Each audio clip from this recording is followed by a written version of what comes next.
ರಾಮನಗರ ನಗರಸಭೆ ಅಧ್ಯಕ್ಷರಾದಂಥ ಶ್ರೀಯುತ ಶೇಷಾದ್ರಿ ಸರ್ ಅವರು ಮತ್ತು ಆಯುಕ್ತರಾದಂಥ ಜಯಣ್ಣವರು ಮತ್ತು ಎಲ್ಲ ನಗರಸಭೆಯ ಉಪಾಧ್ಯಕ್ಷರುಗಳು ಅಧ್ಯಕ್ಷರು ಎಲ್ಲರೂ ಒಂದು ಭಾಳ ಮುತುವರ್ಜಿ ವಹಿಸಿ ಇಂಥ ಒಂದು ಯೋಜನೆಯನ್ನು ಪ್ರಾರಂಭ ಮಾಡಿದ್ರು. ಅದಕ್ಕೆ ನಮಗೆ ಕೇಳಿಕೊಂಡ್ರು, ನೀವು ಮಾಡಿಕೊಡ್ತೀರಾ ಅಂತ ಕೇಳಿಕೊಂಡ್ರು. ಆಗ ನಾವು ಕೂಡ ಒಂದು ಸಂತೋಷವಾಗಿ ಒಪ್ಕೊಂಡ್ವಿ. ಯಾಕೆಂದರೆ ಒಬ್ಬ ವಿದ್ಯಾರ್ಥಿಗೆ ನಿಮಗೆ ಮಿನಿಮಮ್ 1 ಲಕ್ಷ ಅಷ್ಟು ಫೀಸ್ ಇರುತ್ತೆ. ಕನಿಷ್ಠ ತಗೋತೀವಿ ಅಂದರೆ 1 ಲಕ್ಷ ಫೀಸ್ ಇರುತ್ತೆ. ಹಾಗಾಗಿ 100 ಜನರಿಗೆ ಅಂದರೆ ನಾವು 1 ಕೋಟಿ ರೂಪಾಯಿ ಬಡ್ಜೆಟ್ ಇದೆ. ಆ್ಯಕ್ಚುಲಿ 1 ಕೋಟಿ ರೂಪಾಯಿ ಖರ್ಚಾಗುವಂಥ ಒಂದು ಸ್ಕೀಮ್. ಆದರೆ 10 ಲಕ್ಷದಲ್ಲಿ ಇದನ್ನು ಮಾಡಬೇಕು ಅಂತ ಅಧ್ಯಕ್ಷರು ನಮಗೆ ಕೇಳಿಕೊಂಡ್ರು. ಅದ್ರಲ್ಲಿ ಮತ್ತೆ GST ಹೋಗುತ್ತೆ ಸರ್. GST 18% GST ಹೋಗೇ ಹೋಗುತ್ತೆ. ಆ ಥರ ಇದೆ. ಹಂಗೆ ಅಷ್ಟು ಕಡಿಮೆ ಅಮೌಂಟಲ್ಲಿ ನೀವು ಮಾಡಬೇಕು ಅಂತ ನನಗೆ ಕೇಳಿಕೊಂಡ್ರು. ಆದರೂ ಇದು ಒಂದು ಅವರ ಒಂದು ಯೋಜನೆಯಲ್ಲಿ ಇದರಲ್ಲಿ ಯಾವುದೇ ಸ್ವಾರ್ಥ ಇದ್ದಿರಲಿಲ್ಲ. ಅಂದರೆ ಬಡ ಮಕ್ಕಳಿಗೆ ಹೆಲ್ಪ್ ಮಾಡಬೇಕು ಅನ್ನೋದು ಬಿಟ್ಟರೆ ಇನ್ನು ಮತ್ತೇನು ಕಾಳಜಿ ಇರಲಿಲ್ಲ. ಹಂಗಾಗಿ ಆ ಒಂದು ದೃಷ್ಟಿಕೋನ ಅವ್ರಿಗಿರುವಾಗ ನಾವು ಕೂಡ ಒಂದು ಸೇವೆ ಮಾಡ್ಬೋದಲ್ಲ ಅಂಥೇಳಿ ಈ ಒಂದು ಸ್ಕೀಮ್ಗೆ ನಾನು ಒಪ್ಪಿಕೊಂಡೆ. ಮತ್ತು ನಮ್ಮೆಲ್ಲ ಒಂದು ಟೀಚರ್ಸು, ವಿಶೇಷವಾಗಿ ಡಾಕ್ಟರ್ ಲಕ್ಷ್ಮಣ್ ಅವರು ಮತ್ತು ಸಂದೀಪ್ ಅವರು ನಾನು PhD ಮಾಡುವಾಗಿಂದ ಅವರು ನನಗೆ ಶಿಷ್ಯರು, ನಮ್ಮ ಶಿಷ್ಯರು. ಮತ್ತು ಈಗ ಅವರು ಕೂಡ ಒಂದು ಒಳ್ಳೆ ಪ್ರೆಸ್ಟೀಜಿಯಸ್ ಕಾಲೇಜಲ್ಲಿ ಉಪನ್ಯಾಸಕರಾಗಿದ್ದಾರೆ, ಪ್ರೊಫೆಸರ್ಸ್ ಆಗಿದ್ದಾರೆ, ಡಾಕ್ಟರೇಟ್ ಎಲ್ಲ ಮಾಡಿದ್ದಾರೆ. ಅವರು ಈ ಒಂದು ಜೊತೆಗೆ ನಿಂತುಕೊಂಡ್ರು, ಪ್ಲ್ಯಾನ್ ಎಲ್ಲ ಮಾಡಿ ಶಿಕ್ಷಕರನ್ನೆಲ್ಲ ಅರೇಂಜ್ ಮಾಡಿ ಮಾಡೋದಕ್ಕೆ. ಮತ್ತು ರಾಮನಗರದ ಪದವಿ ಪೂರ್ವ ಕಾಲೇಜಿನ ಬಾಲಕಿಯರ ಸರ್ಕಾರಿ ಕಾಲೇಜಿನ ಎಲ್ಲ ಪ್ರಾಂಶುಪಾಲರು, ಶಿಕ್ಷಕರುಗಳ ಒಂದು ಸಹಕಾರ ತುಂಬ ದೊಡ್ಡದಿತ್ತು. ಈ ಎಲ್ಲರ ಒಂದು ಸಹಯೋಗದಲ್ಲಿ ಈ ಒಳ್ಳೆ ಕೆಲಸಕ್ಕೆ ಎಲ್ಲ 16 ಜನ ಸಹಕಾರ ಕೊಟ್ಟಂಗೆ ಆಯಿತು. ಇದು ಆ ಥರ ಚೆನ್ನಾಗಿ ಮೂಡಿ ಬಂತು. ಮಕ್ಕಳು ಕೂಡ ಚೆನ್ನಾಗಿ ಪಾರ್ಟಿಸಿಪೇಟ್ ಮಾಡಿದ್ರು, ಭಾಗವಹಿಸಿದ್ರು ತರಗತಿಯಲ್ಲಿ. ಇದರ ಪರಿಣಾಮವಾಗಿ ಅವರ ಒಂದು PUC ರಿಸಲ್ಟು, PUCಲಿ ಫಸ್ಟ್ ಟೈಮು ಸರ್ಕಾರಿ ಪದವಿ ಪೂರ್ವ ಕಾಲೇಜಲ್ಲಿ ಸುಮಾರು 10 ಜನ ವಿದ್ಯಾರ್ಥಿಗಳು 90% ಮೇಲೆ ಮಾರ್ಕ್ಸ್ ತಗೊಂಡು ಡಿಸ್ಟಿಂಕ್ಷನ್ ಬಂದಿದ್ದಾರೆ. ಸೈನ್ಸಲ್ಲಿ ಫಸ್ಟ್ ಟೈಮ್. ಅಂದರೆ 90 ಮೇಲೆ ಪರ್ಸೆಂಟ್ ತಗೊಳ್ಳೋದು ಅದೇನು ಕಡಿಮೆ ವಿಷಯ ಅಲ್ಲ. ಅಂದರೆ ಈ CET ಎಕ್ಸಾಮ್ಗೆ ತರಬೇತಿ ಕೊಟ್ಟದ್ರ ಒಂದು ಫಲಿತಾಂಶ ಫಸ್ಟು ಅಲ್ಲೇ ಬಂದ್ಬಿಡ್ತು, ರಿಸಲ್ಟೇ ಬಂತು. ನಮ್ಗೆ ಅದೊಂದು ಭರವಸೆ ಸಿಕ್ತು, ಒಳ್ಳೆಯದಾಯಿತು ಅಂತ. ಆಮೇಲೆ ಕೂಡ ಅವರು KCET ಎಕ್ಸಾಮಲ್ಲಿ ಭಾಳಷ್ಟು ಒಂದು 26 ಜನ ವಿದ್ಯಾರ್ಥಿಗಳು ಒಂದು ಸಾಧನೆಯನ್ನು ಮಾಡಿದ್ದಾರೆ. ಅದನ್ನು ನಿಮಗೆ ಈಗ ಲಾಸ್ಟಲ್ಲಿ ಸನ್ಮಾನ ಮಾಡುವಾಗ ಅವರ ಹೆಸರೆಲ್ಲ ಹೇಳ್ತಾರೆ. ಆ 26 ವಿದ್ಯಾರ್ಥಿಗಳಲ್ಲಿ ನಮ್ಮ ನಟರಾಜೇಗೌಡರು ಹೇಳಿದಂತೆ ಎಲ್ಲ ವರ್ಗದವರು ಇದ್ದಾರೆ, ಎಲ್ಲ ಧರ್ಮದವರು ಇದ್ದಾರೆ. ಅದು ಒಂದು ಸಂತೋಷ ಪಡುವಂಥ ಒಂದು ವಿಚಾರ. ಎಲ್ಲ ಧರ್ಮದವರು ಮತ್ತು ಎಲ್ಲ ವರ್ಗದವರು ಇರುವಂಥದ್ದು ಒಂದು ಸಂತೋಷ ಪಡುವಂಥ ವಿಚಾರ. ಈಗ ಒಟ್ಟಾರೆ ಅವರು ಏನು ಉದ್ದೇಶ ಇಟ್ಕೊಂಡಿದ್ರು, ಈ ಒಂದು ತರಬೇತಿಯಿಂದ ಬಡ ಮಕ್ಕಳಿಗೆ ಅನುಕೂಲ ಆಗಬೇಕು, ಅವರು ಒಳ್ಳೆಯ ಇನ್ಸ್ಟಿಟ್ಯೂಟ್ಗಳಿಗೆ ಸೇರೋಂಗೆ ಆಗಬೇಕು, ಅವರ ಭವಿಷ್ಯ ಚೆನ್ನಾಗಾಗಬೇಕು ಅಂತ ಏನು ಪ್ಲ್ಯಾನ್ ಮಾಡಿದರು, ಅದು 26 ಮಕ್ಕಳು ಅಚೀವ್ ಮಾಡೋದ್ರ ಮೂಲಕ ಅದು ನಿಜ ಆಗಿದೆ, ಸಾಕಾರ ಆಗಿದೆ ಅಂತ ನಾನು ಹೆಮ್ಮೆಯಿಂದ ಹೇಳೋದಕ್ಕೆ ಇಷ್ಟಪಡ್ತೀನಿ. ವಿಧಾನಸೌಧವನ್ನು ಕೇಳಬೇಕಾದಿಲ್ಲ, ಅದಕ್ಕೆ ಬೇರೆದೇ ಒಂದು ಕಾನೂನು, ಅದಕ್ಕೆ ಬೇರೆದೇ ಅಧಿಸೂಚನೆ ಇದೆ. ಅದರ ಪ್ರಕಾರವಾಗಿ ತಮಗಿರುವಂತಹ ಸಂಪನ್ಮೂಲಗಳನ್ನ ತಮ್ಮ ವಿವೇಚನೆಯಂತೆ ಜನಗಳಿಗೆ ಬೇಕಾಗಿರುವ ರೀತಿಯಲ್ಲಿ ಅವರು ಬಳಸಬಹುದು. ಆದರೆ ಅದಕ್ಕೆ ಬೇಕಿರುವ ಮನಸ್ಸು ಬೇಕಲ್ಲ, ಅದಕ್ಕೆ ಬೇಕಿರುವ ಪ್ರೇರಣೆ ಬೇಕು, ಅದಕ್ಕೆ ಒಂದು ಪ್ಲಾನ್ ಬೇಕಲ್ಲ. ಏನು ಸರಿ ಹೋಗುತ್ತೆ. ಅದಕ್ಕೆ ಶೇಷಾದ್ರಿ ಅವರು ಕರೆದ್ರೆ ಯಾಕೆ ನಾನು ಬಂದ್ಬಿಡ್ತೀನಿ ಅಂತ ಹೇಳಿದ್ರೆ, ಈ ನಾಗರಾಜ್ ಅಲ್ಲಿ ಹೋದ್ರು ಅವರು ಬೇರೆ ತರ ತಪ್ಪು ತಿಳ್ಕೊಂಡು ಈ ನಾಗರಾಜ್ ಬೇರೆ.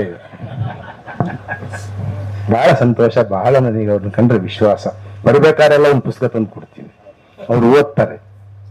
ಬರ್ಬೇಕಾರೆಲ್ಲ ಅವರು ಅದು ಎಲ್ಲರಿಗಿಂತ ಮೊದಲೇ ಯಾವುದೋ ಲೇಖನ ಆಗಲೇ ಓದಿ ಇವರೆಲ್ಲರ ಹತ್ರ ಚರ್ಚಿಸಿರ್ತಾರೆ ಇದರ ಅರ್ಥ ಏನು ಅಂತ ಹೇಳಿ. ಯಾಕಂದ್ರೆ ಆ ಜಾಗೃತಿ ಮತ್ತು ಆ ಸಂವೇದನೆ ಬಹಳ ಇಂಪಾರ್ಟೆಂಟ್. ಹಂಗಾಗಿನೇ ಇಲ್ಲಿ ಕುಲಕ್ಕೆ 11 ಜಾತಿಯವ್ರನ್ನ ಕರೆ ಹಾಕೊಂಡು ಈ ನಗರಸಭೆಯನ್ನು ನಡೆಸೋದಕ್ಕೆ ಅವ್ರಿಗೆ ಸಾಧ್ಯ ಆಗ್ತದೆ, ಸಮಾಧಾನವಾಗಿ ನಡೆಸೋಕೆ ಸಾಧ್ಯ ಆಗ್ತದೆ. ಯಾಕಂದ್ರೆ ಅವ್ರ ಬದ್ಧತೆ ಒಂದೇ, ಇವರನ್ನು ಅಭಿವೃದ್ಧಿಗೊಳಿಸೋದಕ್ಕೆ ತಾನೇನ್ ಮಾಡಬಹುದು, ನಮಗೆ ಸಿಕ್ಕಿರುವ ಅಧಿಕಾರ ಸ್ಥಾನವನ್ನು ಸಾರ್ಥಕಗೊಳಿಸಿಕೊಳ್ಳುವುದು ಹೇಗೆ. ಹಂಗಾಗಿ ಶಿವಕುಮಾರ್ ತರದವ್ರನ್ನ ಹುಡುಕ್ತಾರೆ. ಶಿವಕುಮಾರ್ ಅವ್ರಿಗೆ ಬೇಕಾಗಿರುವ ಸಪೋರ್ಟ್ ಟೀಮ್ ಅವ್ರು ಹುಡುಕಿ ಹೇಳ್ತಾರೆ. ನೀವು ಸರಿಯಾದ ಒಂದು ಸಾಧನವನ್ನ ನೀವು ಒಬ್ರ ಕೈಗೆ ಹುಡುಕಿ ಕೊಟ್ಟು ಬಿಟ್ರೆ ಅವ್ರ ಪಾಡಿಗೆ ಅದು ಯಂತ್ರ ಚಲನೆ ಆಗಂಗೆ ಮಾಡ್ಬಿಡ್ತಾರೆ. ಇದು ವರ್ಷ ನಡೀಲಿ. ರಾಮನಗರದಿಂದ ಮುಂದಿನ ಸಲ IAS ಜನ ಆದ್ರು ಅನ್ನೋ ಸುದ್ದಿಯನ್ನು ನನಗೆ ಹೇಳ್ರಿ. IPS ಇಷ್ಟು ಜನ ಆದ್ರೂ ಅನ್ನೋ ಸುದ್ದಿ ಹೇಳ್ರಿ. ಯಾರಾದ್ರೂ ಒಂದು ಸಲ ಯಾರಾದ್ರೂ ITI ಹೋದ್ರು, ಸಾರಿ IITಗೆ ಹೋದ್ರು, IIM ಹೋದ್ರು, ಆ ಸುದ್ದಿಯೂ ಸಂತೋಷದ ಸುದ್ದಿಯೂ ಬರಲಿ. ಆ ಮುಖಾಂತರವಾಗಿ ರಾಮನಗರದ ಎಲ್ಲ ಪ್ರಜೆಗಳು ಕೂಡ ಸಂಭ್ರಮ ಪಡಲಿ. ಆ ರೀತಿಯ ವಿದ್ಯಾ ನಿರ್ಮಾಣದ ಕಡೆಗೆ ನೀವು ಪೇರೆಂಟ್ಸು ಕೂಡ ಬಹಳ ಮುಖ್ಯವಾಗಿ ಗಮನ ಕೊಡ್ಬೇಕು. ಬರೀ ಇವ್ರು ಕೊಡೋ ಪ್ರೋತ್ಸಾಹ ಸಾಲದು, ನೀವು ಎಷ್ಟು ಹಠ ತೊಡ್ತೀರಾ ಅನ್ನೋದು ಕೂಡ ಬಹಳ ಮುಖ್ಯ. ವಿದ್ಯೆ ಬಹಳ ದೊಡ್ಡ ಆಸ್ತಿ, ಯಾರು ಕದಿಯಕ್ಕಾಗದೇ ಇರುವಂತಹದ್ದು. ಆ ಪದವಿ, ಈ ಹಣ, ಈ ಸಂಪತ್ತು ಇವೆಲ್ಲವೂ ಕೂಡ ಹೋಗ್ಬಿಡ್ಬೋದು ಒಂದಿನ. ವಿದ್ಯೆ ಮಾತ್ರ ಯಾವತ್ತೂ ಹೋಗಲ್ಲ. ಮತ್ತೆ ವಿದ್ಯಾವಂತನಿಗೆ, ಜ್ಞಾನಿಗೆ ಇರುವ ಗೌರವ ಮಾತ್ರ ಒಂದು ಸಮಾಜದಲ್ಲಿ ಎಂದೂ ಕಡಿಮೆ ಆಗದೆ. ಆ ಕಡೆಗೆ ನೀವೆಲ್ಲರೂ ಕೂಡ ಮುನ್ನಡೆಯುವಂತಾಗಲಿ.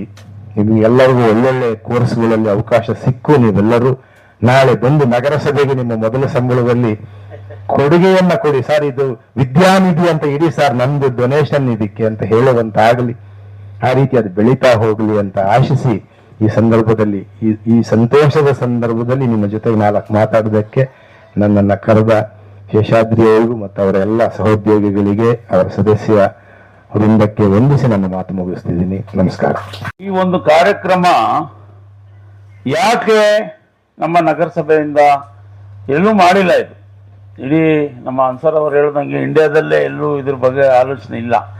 ಆದರೆ ನನಗೆ ಈಗ ನಾನು ಅನೇಕ ಮಧ್ಯಮ ತರಗತಿಯವ್ರನ್ನ ನೀನು ಬೇರೆ ಏನು ಕಾನ್ವೆಂಟ್ಗಳಿಗೆ ಓದಿಸ್ತಾ ಇರ್ತಾರೆ ಸರ್. ಅವರು ಪ್ರತಿ ವರ್ಷ ಪ್ರಾರಂಭಿಕವಾಗಿ ಅಡ್ಮಿಷನ್ ಮಾಡುವಂಥ ಟೈಮಲ್ಲಿ ಅವ್ರು ಒದ್ದಾಡ್ತಾ ಇರೋದು ನಾನು ನೋಡ್ತಾ ಇದ್ದೆ.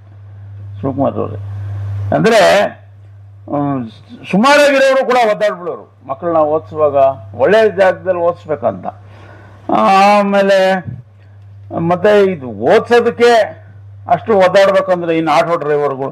ಆಮೇಲೆ ಈಗ ಏನಪ್ಪ ಆಸೆ ಬೀಳ್ತಾರೆ ಅಂದರೆ ಎಲ್ಲರೂ ಕೂಲಿ ಮಾಡೋನು ಕೂಡ ನಮ್ಮ ಮಕ್ಕಳಿಗೆ ಒಳ್ಳೆ ಎಜುಕೇಶನ್ ಕೊಡಬೇಕು ಅಂತ ಆಸೆ ಬೀಳ್ತಾರೆ. ಅದಕ್ಕೆ ಇವರು ಇಷ್ಟೆಲ್ಲ ಈಗ ನೀಟು ಇವಾಗ ಏನಾಗಿದೆ, ನೀವೇನೇ ಬುದ್ಧಿವಂತಿಕೆಯಿಂದ ಸ್ಕೋರ್ ಮಾಡಿದ್ರು ಕೂಡ ನೀವು ನೀಟ್ನಲ್ಲೋ CET-ನಲ್ಲೋ ಅಲ್ಲಿ ಸ್ಕೋರ್ ಮಾಡದೆ ಹೋದರೆ ವ್ಯರ್ಥ ಆಗ್ತದೆ. ಅದಕ್ಕೋಸ್ಕರ ಪ್ರಾಪರ್ ಮಾರ್ಗದರ್ಶನ ಬೇಕು, ಕೋಚಿಂಗ್ ಬೇಕು. ಅದಕ್ಕೆ ಆಲೋಚನೆ ಬಂತು. ಇಷ್ಟೆಲ್ಲ ಒದ್ದಾಡುವಾಗ ಒಬ್ಬ ನಮ್ಮ ಸರ್ಕಾರಿ ಶಾಲೆಯಲ್ಲಿ ಹೋಗೋರು ಅಥವಾ ಇದನ್ನ ಅಫೋರ್ಡ್ ಮಾಡೋಕ್ಕೆ, ಈಗಾಗಲೇ ಹೇಳ್ದಂಗೆ ನಮ್ಮ ಅನ್ಸರ್ ಅವ್ರು ಹೇಳಿದ್ರು, ಡಾಕ್ಟ್ರು ಶಿವಕುಮಾರ್ ಅವರು ಹೇಳಿದ್ರು, 2 ಲಕ್ಷದಿಂದ 5 ಲಕ್ಷ 3 ಲಕ್ಷ 4 ಲಕ್ಷ ಅಷ್ಟು ಬೇಕಾಗ್ತದೆ. ಅಷ್ಟು ನಮ್ಮ ಜನ ಏನು ಮಧ್ಯಮ ತರಗತಿಯಿಂದ ಕೆಳಗಡೆ ಇರೋರಿಗೆ ಭಾಳ ಕಷ್ಟ ಆಗ್ತದೆ. ಅದಕ್ಕೆ ಏನಾದ್ರು ಮಾಡಬೇಕಲ್ಲ ಅಂತೇಳಿ ನಾವು ಬಜೆಟ್ನ ತಯಾರು ಮಾಡೋಂಥ ಸಂದರ್ಭದಲ್ಲಿ ಪೂರ್ವಭಾವಿ ಸಭೆ ಮಾಡಿದ್ವಿ. ಇಲ್ಲಿ ನಮ್ಮ ಹುಡುಗ ಒಬ್ಬ ವೆಂಕಟೇಶ್ ಅಂತಿದ್ದಾನೆ, ಇಲ್ಲ ಕೂತವನೆ, ಅವನು ಒಂದು ಸಜೆಷನ್ ಈ ಥರ ಮಾಡಿ, ಅನೇಕ ಸಜೆಷನ್, 100 ಸಜೆಷನ್ಗಳು ಬಂತು ಅವಾಗ. ಅದರಲ್ಲಿ ಇದೊಂದು ಮಾಡಬೇಕು, ಮಾಡಿದ್ರೆ ಒಳ್ಳೇದಾಗ್ತದೆ, ಅನುಕೂಲ ಆಗ್ತದೆ ಅಂತ. ಆಮೇಲೆ ಏನು ಮಾಡೋದು ಅಂತೇಳಿ ನಾವು ಅಲ್ಲಿ ಬಡ್ಜೆಟ್ನ ಪ್ರಿಪೇರ್ ಮಾಡ್ತಕ್ಕಂಥ ಸಂದರ್ಭದಲ್ಲಿ ಆಲೋಚನೆ ಮಾಡ್ತಾ ಇದ್ವಿ. ಅವಾಗ ಏನು ಅನ್ನಿಸ್ತಂದ್ರೆ, ನಾವು ಮಾಡ್ಬೋದು, ಆದರೆ ಫ್ಯಾಕಲ್ಟಿ ಮಕ್ಕಳು ಇವ್ರನ್ನೇ ನಂಬ್ಕೊಂಡು ಬರ್ತಾರೆ. ಮಧ್ಯದಲ್ಲಿ ಯಾರು ಫ್ಯಾಕಲ್ಟಿ ಕೈ ಕೊಟ್ಬಿಟ್ರೆ ಅಥವಾ ಯಾವುದೋ ನಾವು ಗೆಸ್ಟ್ ಲೆಕ್ಚರರ್ಸ್ನ ಕರ್ಕೊಂಡು ಯಾರು ಆಸಕ್ತಿ ಇರೋರು ಮಾಡಕ್ಕೆ ಬರ್ತಾರೆ, ಆಮೇಲೆ ಕೈಗೆ ಕೊಟ್ಬಿಟ್ರೆ ಆಮೇಲೆ ಮಕ್ಕಳು ಭವಿಷ್ಯ ಕಷ್ಟ ಆಗ್ಬಿಡ್ತದೆ ಸರ್, ಕಷ್ಟ ಅಂತ ನಮ್ಮ ಕಮಿಷನರ್ ಹೇಳಿದ್ರು, ಜಯಣ್ಣ ಕಷ್ಟ ಆಗ್ತದೆ ಸರ್, ಆಮೇಲೆ ಏನಾದ್ರು ಮಕ್ಕಳು ಇದ್ರ ಮೇಲೆ. ಅವಾಗ ಇರಿ, ನನಗೆ ಒಂದು ಐಡಿಯಾ ಇದೆ, ನೋಡೋಣ ಅಂತೇಳಿ ಡಾಕ್ಟರ್ ಶಿವಕುಮಾರ್ ಅವ್ರಿಗೆ ಫೋನ್ ಹಾಕಿ ನೋಡಿ ಸರ್, ಈ ಥರ ಆಲೋಚನೆ ಮಾಡ್ತಾ ಇದ್ದೀವಿ, ನೀವು ಸಹಕಾರ ಮಾಡಿದ್ರೆ ನಾನು ಇದನ್ನು ಪ್ರಾರಂಭ ಮಾಡಿಸ್ತೀನಿ ಅಂತ ಕೇಳ್ಕೊಂಡೆ. ಆಯಿತು ಅಂತೇಳಿ ಅವರು ಅದೇ ಈ ಕಾಸ್ಟು ಜಾಸ್ತಿ ಇದ್ರದ್ದು ಅಂತಂದ್ರೆ, ಇಲ್ಲ ನಮ್ಮ ಮಿತಿ ಇಷ್ಟೇ ಇರೋದು, ನೀವು ಅಡ್ಜಸ್ಟ್ ಮಾಡ್ಕೊಬೇಕು ಅಂತ ಹೇಳಿದೆ. ಅವ್ರಿಗೆ ಸ್ನೇಹ, ಅವರು ಮುಲಾಜಿಗೆ ಹೊರಟ್ಬಿಟ್ಟು ಆಯಿತು ಮಾಡೋಣ ಅಂತ ಒಪ್ಕೊಂಡ್ರು. ಅದಕ್ಕೆ ಒಪ್ಕೊಂಡಾದ್ಮೇಲೆ ನಮಗೆ ಸ್ಥಳ ಮಾಡಬೇಕು, ಇಲ್ಲಿ ಮಾಡೋದು ಅಂತಂದರೆ ಅಥವಾ ನಾವು ಅಂಬೇಡ್ಕರ್ ಭವನದಲ್ಲಿ ಮಾಡಬೇಕು ಅಂದ್ಕೊಂಡಿದ್ವಿ ಫಸ್ಟು ನಮ್ಮ ಜಾಗ. ಅದು ಯಾಕೋ ವಾತಾವರಣ ಸರಿ ಹೋಗಲ್ಲ, ಅಲ್ಲಿ ನಾಯ್ಸಿ ಎಲ್ಲ ಮಾರ್ಕೆಟ್ ಏರಿಯಾ, ಸ್ವಲ್ಪ ಪ್ರಶಾಂತವಾದ ವಾತಾವರಣ ಬೇಕು ಅಂತೇಳಿ ನಾವು ರಿಕ್ವೆಸ್ಟ್ ಮಾಡಿದ್ವಿ. ನಮ್ಮ ಮಹಿಳಾ ಪದವಿ ಪೂರ್ವ ಕಾಲೇಜಿನ ಅವರು ಇವರೆಲ್ಲ ಸೇರಿಕೊಂಡು ಅಲ್ಲಿ ಜಾಗ ಇಲ್ಲಿ ಮಾಡ್ಕೊಬೋದು ಅಂತೇಳಿ ನಾವು ಹೋಗಿ ಇನ್ಸ್ಪೆಕ್ಷನ್ ಮಾಡಿ ಡಿ ಡಿ ಅವ್ರಿಗೆ ಮಾತಾಡಿ ಆಮೇಲೆ ಇವ್ರನ್ನೆಲ್ಲ ಒಪ್ಪಿಸಿ ನೀವು ಸಹಕಾರ ಮಾಡಬೇಕು ಅಂತ ಕೇಳ್ಕೊಂಡ್ವಿ. ಭಾಳ ದೊಡ್ಡ ಮಟ್ಟದ ಸಹಕಾರವನ್ನು ಕೊಟ್ಟಿದ್ದಾರೆ. ಅದಕ್ಕೆ ನಾನು ನಮಗೆ ಹೃದಯಪೂರ್ವಕವಾಗಿ ನಮ್ಮ ನಗರದ ಎಲ್ಲ ನಾಗರಿಕರ ಪರವಾಗಿ ನಿಮಗೆ ಹೃತ್ಪೂರ್ವಕವಾದಂಥ ಅಭಿನಂದನೆಗಳನ್ನ ಕೃತಜ್ಞತೆಗಳನ್ನ ಸಲ್ಲಿಸಲಿಕ್ಕೆ ಬಯಸ್ತೀನಿ. ಅದಷ್ಟು ಯಾವುದೇ ಒಂದು ಕಾಂಪಿಟೇಟಿವ್ ಎಕ್ಸಾಮ್ಸ್ನಲ್ಲಿ ಭಾಗವಹಿಸ್ಬೇಕಂದ್ರೆ ಅಥವಾ ಹೋಗಿ ಅದರಲ್ಲಿ ಉತ್ತೀರ್ಣರಾಗಬೇಕಂದ್ರೆ ಅದಕ್ಕೆ ಮಾರ್ಗದರ್ಶನ ತರಬೇತಿ ಭಾಳ ಮುಖ್ಯ. ಅದು ಕೂಡ ಅವ್ರ ಜೊತೆ ಟೈಅಪ್ ಮಾಡಿಕೊಂಡು ಈ ಸಾರಿಯಿಂದ ಅದನ್ನು ಕೂಡ ಪ್ರಾರಂಭ ಮಾಡೋರಿದ್ದೇವೆ. ನಾವು ಬಡ್ಜೆಟ್ನಲ್ಲಿ ಪ್ರಾವಿಷನ್ ಕೂಡ ಮಾಡ್ಕೊಂಡಿದ್ವಿ. ಹಾಗಾಗಿ ಈ ಕಾರ್ಯಕ್ರಮಕ್ಕೆ ಆಮೇಲೆ ಇಷ್ಟೆಲ್ಲ ಮಾಡಬೇಕಂದ್ರೆ ನಮ್ಮ ನಗರಸಭಾ ಸದಸ್ಯರುಗಳು ಎಲ್ಲ 31 ಜನ ಕೂಡ ಬಹಳ ಒಕ್ಕೊರಲಿನಿಂದ ಈ ಒಂದು ಕಾರ್ಯಕ್ರಮಕ್ಕೆ ಸಾಥ್ ಕೊಟ್ಟಿದ್ದಾರೆ. ಅವ್ರಿಗೆ ನಾನು ಈ ಸಂದರ್ಭದಲ್ಲಿ ಹೃತ್ಪೂರ್ವಕವಾದಂಥ ಅಭಿನಂದನೆಗಳನ್ನ ಕೃತಜ್ಞತೆಗಳನ್ನ ಸಲ್ಲಿಸಲಿಕ್ಕೆ ಬಯಸ್ತೀನಿ. ಯಾಕಂದ್ರೆ ನಾವು ಪ್ರಪೋಸ್ ಮಾಡಿದಾಗ ದುಸರೆ ಮಾತಾಡದೆ ಒಳ್ಳೆ ಕೆಲಸ ಮಾಡ್ತಾ ಇದ್ರಿ ಮಾಡಿ ಅಂತೇಳಿ ಅನುಮೋದನೆಯನ್ನು ಕೊಟ್ಟಿದ್ದಾರೆ. ಹಾಗಾಗಿ ಅವ್ರಿಗೂ ಕೂಡ ವಿಶೇಷವಾದಂಥ ಅಭಿನಂದನೆ ಕೃತಜ್ಞತೆಯನ್ನು ನಾವು ಸಲ್ಲಿಸಲೇಬೇಕಾಗ್ತದೆ. Sheshadri sir for all rural student because ಇಂಥ ಒಳ್ಳೆ ಕ್ವಾಲಿಟಿ ಎಜುಕೇಷನ್ KCT ನೀಟ್ ಬರೀ KCT ನೀಟ್ ಅಲ್ಲದೆ ಕ್ಲಾತ್ ನಾತಾ ಈ ಥರ ಬೇರೆ ಬೇರೆ ಕಾಂಪಿಟೇಟಿವ್ ಎಕ್ಸಾಮ್ ಇದೆ ಅಂತ ತುಂಬ ಪರಿಚಯ ನಾಲೆಜ್ ಕೊಟ್ಟಿದ್ದಾರೆ. ಥ್ಯಾಂಕ್ ಯು ಫಾರ್ ಅಕ್ಕ IAS ಅಕಾಡೆಮಿ. ನಮಗೆ ತುಂಬ ಒಳ್ಳೆ ಎಜುಕೇಷನ್, ಬರೀ ಒಬ್ಬರು ಸ್ಟೂಡೆಂಟ್ ಇದ್ದರೂ ಕೂಡ ಅವ್ರು ಏನು ಪಾಠ ಮಾಡಬೇಕು ಅಂತ ಬಂದಿದ್ದಾರೋ ಅಷ್ಟನ್ನು ಪಾಠ ಮಾಡಿಬಿಟ್ಟು ಹೋಗ್ತಾರೆ. ಮತ್ತು ಬರೀ ಓದೋದಲ್ಲದೆ ಬೇರೆ ಬೇರೆ ಯಾವ್ಯಾವ ಗೌರ್ಮೆಂಟಿಂದ ಯಾವ್ಯಾವ ರೀತಿ ಫೆಸಿಲಿಟಿ ಸಿಗುತ್ತೆ ರೂರಲ್ ಸ್ಟೂಡೆಂಟ್ಸ್ಗೆ ಅಂತಲೂ ಪಾಠ ಮಾಡಿದ್ದಾರೆ.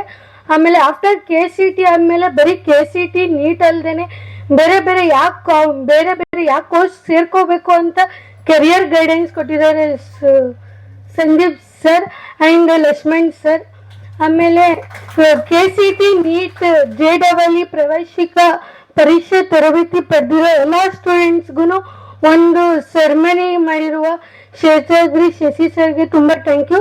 ನನ್ಗೆ ಏನು ಅನಿಸುತ್ತೆ ಅಂದರೆ ಶೇಷಾದ್ರಿ ಶಶಿ ಸರ್ ಬರೀ ರಾಮನಗರಕ್ಕೆ ಅಲ್ಲದೆ ಎಂಟೈರ್ ಡಿಸ್ಟಿಕ್ಗೂ ಅವರು ಇದು ಮಾಡಬೇಕು, MLA ಆಗಿ ಇನ್ನೂ ತುಂಬ ಇದು ಮಾಡಬೇಕು ಅಂತ ಅನಿಸುತ್ತೆ.